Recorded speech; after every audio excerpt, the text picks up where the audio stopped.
মধ্যপ্রাচ্যে আবারও উত্তেজনার পারদ চড়ছে। সাম্প্রতিক ঘটনাগুলো ইঙ্গিত দিচ্ছে এই অঞ্চলটি নতুন করে বড় ধরনের সংঘাতের দিকে এগোতে পারে।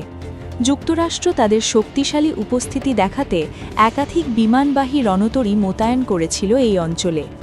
এর মধ্যে ছিল ইউএসএস আব্রাহাম লিঙ্কন এবং ইউএসএস জেরাল্ড ফোর্ড, যেগুলোকে মার্কিন নৌবাহিনীর অন্যতম প্রধান শক্তির প্রতীক হিসাবে ধরা হয়। কিন্তু পরিস্থিতি যেভাবে মোড় নিয়েছে তা অনেকের জন্যই বিস্ময়কর। ইরান দাবি করছে তারা তাদের উপকূলীয় প্রতিরক্ষা ব্যবস্থা থেকে একাধিক ক্ষেপণাস্ত্র ছুড়ে মার্কিন রণতরীকে লক্ষ্যবস্তু বানায়।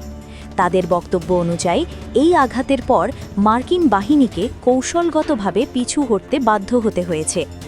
যদিও এই দাবির বিষয়ে যুক্তরাষ্ট্রের পক্ষ থেকে বিস্তারিত কোনো স্বীকারোক্তি আসেনি, তবুও আন্তর্জাতিক বিশ্লেষকদের মধ্যে বিষয়টি নিয়ে আলোচনা শুরু হয়েছে। এদিকে ইরান আরও কঠোর অবস্থান নিয়েছে। তারা স্পষ্টভাবে জানিয়েছে, যদি কোনো ধরনের সামরিক চাপ বা হামলা অব্যাহত থাকে তাহলে শুধু সমুদ্র নয়, স্থলভাগেও মার্কিন ঘাঁটি এবং তাদের মিত্রদের লক্ষ্যবস্তু করা হবে।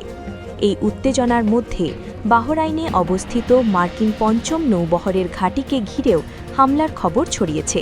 দাবি করা হচ্ছে ড্রোন এবং ক্ষেপণাস্ত্র ব্যবহার করে সেখানে আঘাত হানা হয়েছে। যদিও এই তথ্যগুলো স্বাধীনভাবে যাচাই করা কঠিন, তবুও পরিস্থিতি যে জটিল হয়ে উঠছে তা স্পষ্ট। অন্যদিকে লোহিত সাগরে অবস্থানরত আরেকটি মার্কিন রণতলী ইউএসএস জেরাল্ড ফোর্ডেও সমস্যা দেখা দেয়। সেখানে একটি অগ্নিকাণ্ডের ঘটনা ঘটে, যা নাবিকদের জন্য বড় ধরনের অস্বস্তি তৈরি করে। মার্কিন নৌবাহিনী জানিয়েছে এটি কোনো বাহ্যিক হামলার কারণে হয়নি, বরং অভ্যন্তরীণ দুর্ঘটনা। সব মিলিয়ে মধ্যপ্রাচ্যে সামরিক উত্তেজনা এখন এক নতুন মাত্রায় পৌঁছেছে। একদিকে শক্তির প্রদর্শন, অন্যদিকে পাল্টা হুমকি। এই পরিস্থিতি যে কোনো সময় বড় সংঘর্ষে রূপ নিতে পারে বলে আশঙ্কা করছেন বিশ্লেষকরা।